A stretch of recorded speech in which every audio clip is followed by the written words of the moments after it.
ఉన్న బంగారాన్ని విడిపించి ఆ రోజు ఆన్లైన్ రేటుకే మేము కొంటాం. Sharma gold company. Hi hello, welcome to Suman TV. నేను మీ రోషన్. ప్రజెంట్ మనతో పాటు లైవ్ లో మాట్లాడడానికి సిద్ధంగా ఉన్నారు ఆళ్లగడ్డ ఎమ్మెల్యే భూమా అఖిలప్రియ గారు. సో అఖిలప్రియ గారు, నమస్తే అండి. నమస్తే అండి. కంగ్రాచులేషన్స్. ఫస్ట్ ఆఫ్ ఆల్, ఎలా అనిపిస్తుంది ఇంత హ్యూజ్ మెజారిటీ అనేది, ఇంత పెద్ద విక్టరీ అనేది కానీ ఇని ఎరగని రీతిలో తెలుగుదేశం పార్టీ ఏర్పడిన దగ్గర నుంచి కూడా ఇప్పటి వరకు రాలేదు, చరిత్రలో నిలిచిపోయే ఒక మంచి ఘట్టం అని చెప్తున్నారు ప్రతి ఒక్కరు కూడా. మీకు ఎలా అనిపిస్తుంది? నిజంగా అంటే ఈ రోజు ప్రజలకి తెలుగుదేశం పార్టీ, జనసేన, బీజేపీ ఈ పార్టీల మీద ఉన్న నమ్మకం, నాయకుల మీద ఉన్న నమ్మకం ఏ విధంగా మనసులో పెట్టుకొని వైసీపీ నాయకులు చేసే అరాచకాలని కూడా గుర్తు పెట్టుకొని సరైన నిర్ణయం తీసుకున్నారని చెప్పి అందరికి అనిపిస్తుంది. ఎందుకంటే ఈ రోజు ఎప్పుడు ఏ పార్టీ అధికారంలోకి వచ్చినా కూడా, ఏ ముఖ్యమంత్రి ఉన్నా కూడా రాష్ట్రం బాగుపడాలా, ప్రజలంటే భయం అనేది ఒకటి ఉండేది.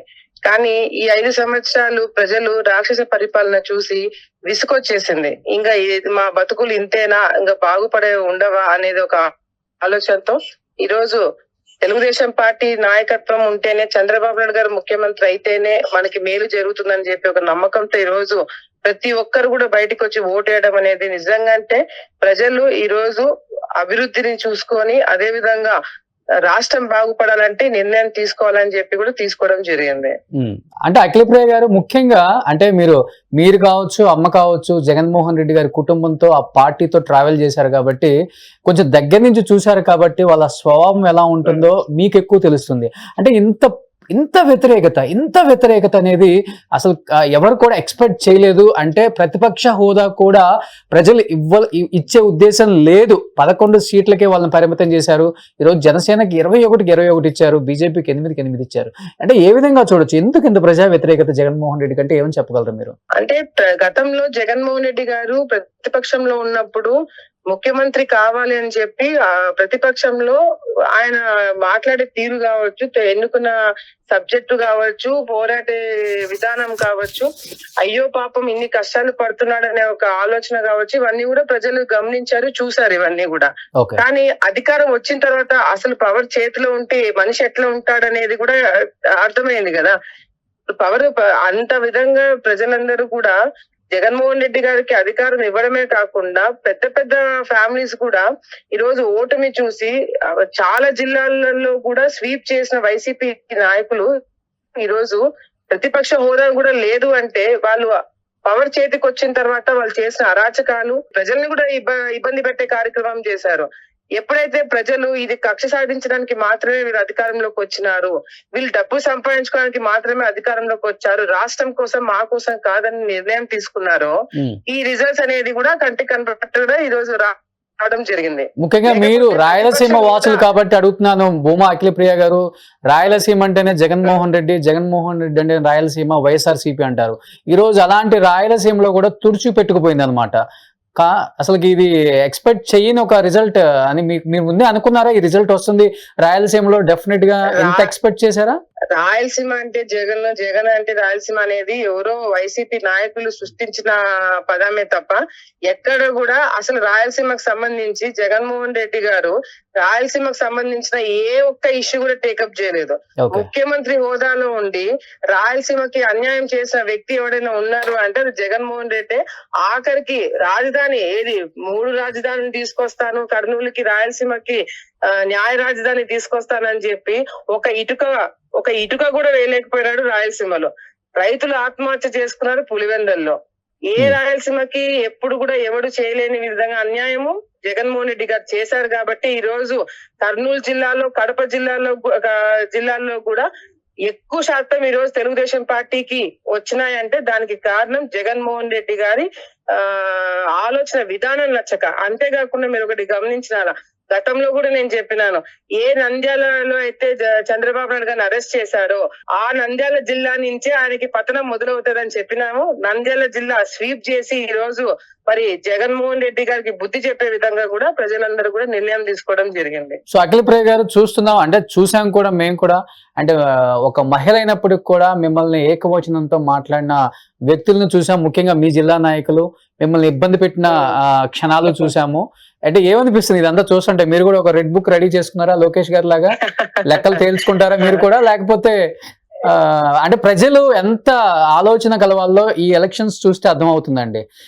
ఏదన్నా తేడా వస్తే అటు ఇటు ఇటు ఇటు మారే అవకాశం అనేది ఎంత క్లియర్ గా, అంటే ఇది భయం అనిపిస్తుందా మీకు, లేదా బాధ్యతగానే వెళ్ళాలనిపించిందా? అంటే ఒకటండి, ఇప్పుడు ప్రజల తీర్పు ఏ విధంగానూ ఉండదు. వాళ్ళు ఎటువంటి ఆలోచనతో ఓటు వేస్తారనేది సెకండరీ. వాళ్ళు ఏ నిర్ణయం తీసుకున్నా రిజల్ట్స్ బయటకు వచ్చిన తర్వాత దాన్ని గౌరవించడం అనేది తప్పకుండా మనం చేయాల్సిందే. జగన్మోహన్ రెడ్డి గారు ప్రెస్ మీట్ పెట్టి నా అక్క చెల్లెమ్మలు నాకు ఎందుకు ఓట్లేదు, రైతులు నాకు ఎందుకు ఓట్లేదు, ఇప్పుడు కూడా వాళ్ళని బ్లేమ్ చేస్తున్నారు. ఇప్పుడు కూడా నాకు ఎందుకు ఓట్లేదని చెప్పి ప్రజల్ని ప్రశ్నిస్తున్నాడే తప్ప, ఈ 5 సంవత్సరాలు నేను ముఖ్యమంత్రిగా ఏం చేశాను, ఎందుకు ఈ విధంగా నేను చేయగలిగినాను అనేది ఆయన ప్రశ్నించుకోలేకపోతున్నాడు. ఇప్పుడు కూడా బ్లేమ్ పక్కనోడి మీదకి వేస్తున్నారు జగన్మోహన్ రెడ్డి గారు. ఈ రోజు ఈ 5 సంవత్సరాల్లో ఎప్పుడు లేని కక్ష సాధింపు చూడడం జరిగింది. కానీ ఏదైతే రెడ్ బుక్ అని చెప్పి మీరు ఇందాక టాపిక్ తెచ్చారు కాబట్టి చెప్తున్నాను, మా మీద ఎన్ని విమర్శలు చేసినా, ఎంత ఇది చేసినా, ఎంత నీచంగా మా గురించి మాట్లాడినా, కేసులు పెట్టినా, జైలుకు పంపించినా, ఏం చేసినా కూడా అధికారంలోకి వచ్చిన తర్వాత మనము ప్రజల గురించి తప్ప వేరే దాని గురించి దృష్టి పెట్టడం అనేది కూడా అనవసరం. ఎందుకంటే సొంత కుటుంబ సభ్యులు కూడా మీ మీద కామెంట్ చేశారు. దానికి సమాధానం చెప్పినా కదా నా గెలుపుతో. గెలిపే సమాధానం అంటారు. సమాధానం చెప్పినా కదా. సో ఏదైనా చిరునవ్వుతో యాక్సెప్ట్ చేస్తారు. నాకు అంటే ఇప్పుడు మా పోరాటం అంతా కూడా అవతల పార్టీ వాళ్ళు ఏం చేస్తున్నారు, వాళ్ళని ప్రజల్ని ఎట్లా ఇబ్బందులు పెడుతున్నారు, వాళ్ళని ఎట్లా కంట్రోల్ చేయాలా, మనం ఏం చేయగలగాలనే మనం దృష్టి పెట్టాలే తప్ప వాళ్ళు వీళ్ళు సోషల్ మీడియాని ఛానల్స్ ని అడ్డు పెట్టుకుని మన గురించి మాట్లాడే మాటల మీద మనం దృష్టి పెడితే రేపొద్దున మనం కూడా అక్కడితోనే ఆగిపోతాం. వాళ్ళకి కావాల్సినంత కూడా వాళ్ళ ఇంపార్టెన్స్ పెంచుకోవడానికి మన టైం వేస్ట్ చేస్తుంటారు. సో అవన్నీ కూడా మేము పక్కన పెట్టేసినాము, గెలిచినాము. ఇప్పుడు బాధ్యత చంద్రబాబు నాయుడు గారు ఆల్రెడీ మాకు ఒకటే ఇన్స్ట్రక్షన్ నేను చెప్పినారంటే వార్ రూమ్ లో, మనకి ఈ విధంగా తీర్పు వచ్చిందని చెప్పి అందరు సంబరాలు చేసుకుంటే మీరు సంబరాలు చేసుకుంటున్నారు, ఇప్పుడు ఆలోచనలో పడండి. ప్రజలు ఇంత పెద్ద తీర్పు మనకి ఇచ్చినారంటే, మన మీద అంత నమ్మకం పెట్టినారంటే మనకి బాధ్యత ఇప్పుడు బాగా పెరిగింది, పనిలో పడండి అంటున్నారంట ఆయన. అండ్ నేను ఒక స్టేట్మెంట్ చూసాను అఖిలప్రియ గారి మీది. సో మా అమ్మ చనిపోయినప్పుడు నా నియోజకవర్గంలో ఎలక్షన్స్ టైంలో పవన్ కళ్యాణ్ గారిని చాలా ప్రెజర్ చేసి అక్కడ ప్రచారం చేయాలన్నా కానీ లేదు నేను చెయ్యను, ఆయనకి ఇచ్చిన ఒక మాటతోనే, అంటే నా సొంత చెల్లిలాగా నేను ఫీల్ అయ్యాను, నేను వెళ్ళి చెయ్యను ఆమెకు వ్యతిరేకంగా అని చెప్పేసి, అది ఇప్పటికీ మీకు గుర్తుండి మీరు అది ఆ క్షణం గుర్తు తెచ్చుకుంటేనే కళ్ళమ్మటి నీళ్ళు తెచ్చుకుంటారని చెప్పి ప్రతి ఒక్కరు చెప్తుంటారు.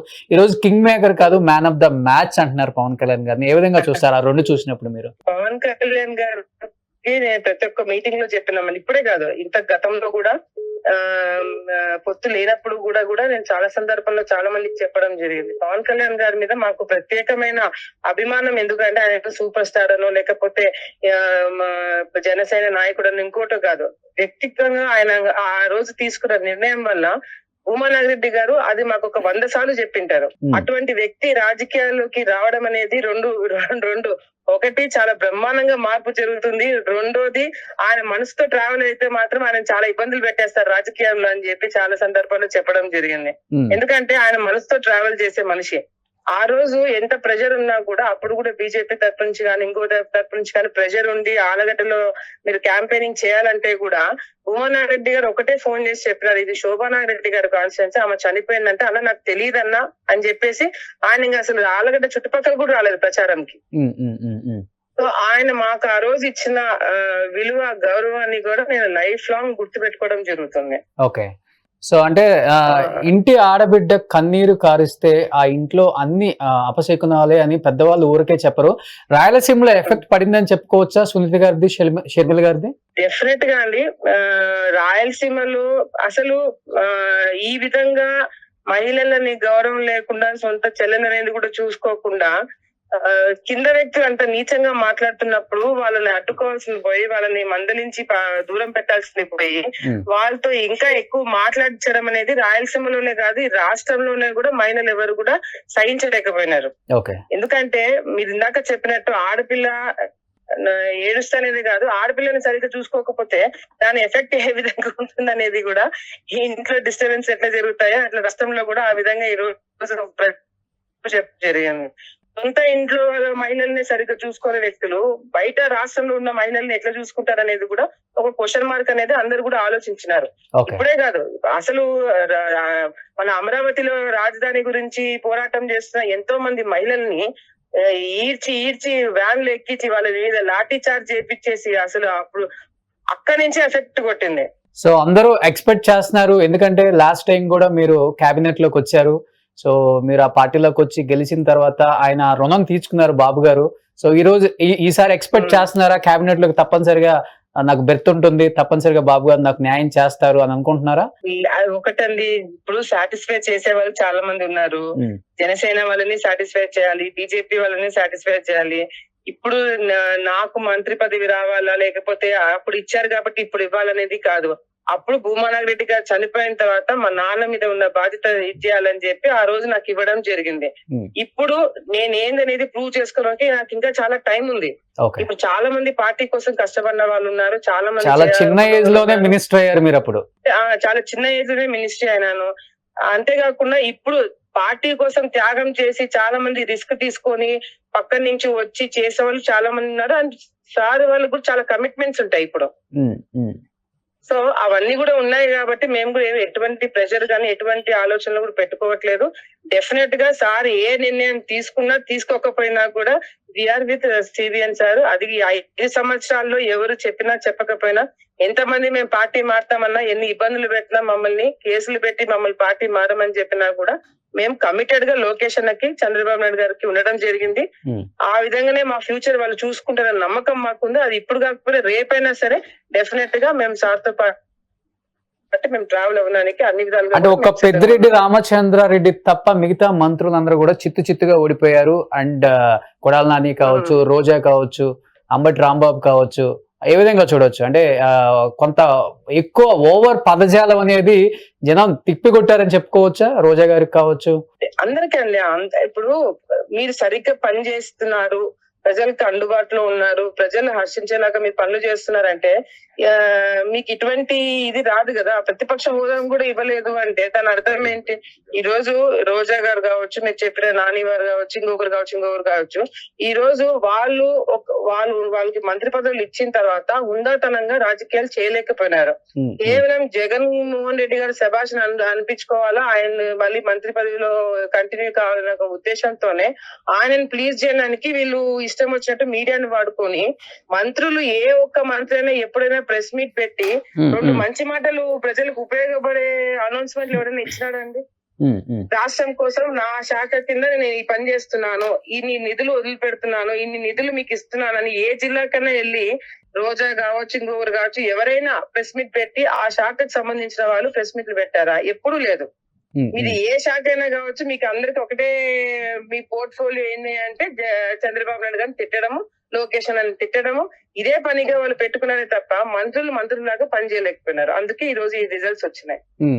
కాదండి, రాజకీయ చరిష్మా వేరు, వ్యక్తిగత చరిష్మా వేరు. ఈ రెండింటికి ముడిపెడితే ఏం జరిగిందో చూసారా కదా అని చాలా మంది కామెంట్ చేస్తున్నారు. ముఖ్యంగా చూసుకుంటే జగన్మోహన్ రెడ్డి చరిష్మా అని చెప్పారు, చూస్తే 11 సీట్లకు పరిమితమయ్యారు. ఇంకొకటి మీ జిల్లాలో కావచ్చు, బైరెడ్డి సిద్ధార్థ్ రెడ్డి హవా నడుస్తుంది, ఆయనకున్న చరిష్మాతో జిల్లాని మొత్తం కూడా ముందుకు కొనసాగిస్తారు అన్నారు. ఈ రోజు చూస్తే బైరెడ్డి శబరి వాళ్ళ అక్క ఎంపీగా గెలిచారు అక్కడ. సో సిద్ధార్థ్ రెడ్డి చరిష్మా అక్కడ అసలు పూర్తిగా విఫలమైందని చెప్పుకోవచ్చా?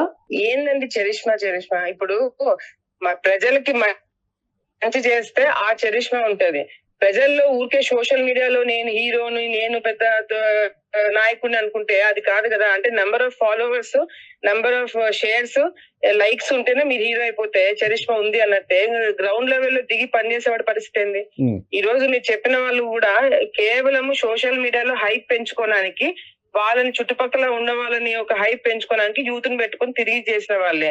ఈ రోజు నిజంగా గ్రౌండ్ లెవెల్లో దిగి పని చేసిన వాళ్ళకి మాత్రమే ప్రజలు ఓట్లు వేయడం జరిగింది.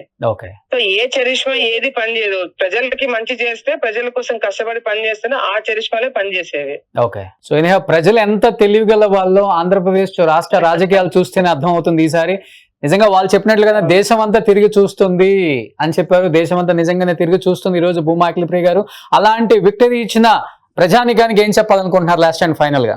అందరికి, ప్రతి ఒక్కరికి ఈ రోజు వైసీపీ నాయకులు అధికారంలోకి వచ్చిన తర్వాత ఎన్నో ఇబ్బందులు, ఎన్నో కష్టాలు, ఎన్నో ఎదుర్కొని ఈ రోజు ప్రజలందరూ కూడా ఓపికగా వెయిట్ చేసి మనకి టైం వస్తుంది, ఆ టైం వచ్చినప్పుడు అవకాశం వచ్చినప్పుడు మనం ఏందో చూపిద్దామని చెప్పి ప్రజలందరూ కూడా ఆ కోపాన్ని, ఆ కసిని మనసులో పెట్టుకొని టైం వచ్చినప్పుడు కరెక్ట్ కొట్టాల్సిన దెబ్బ కొట్టినారు.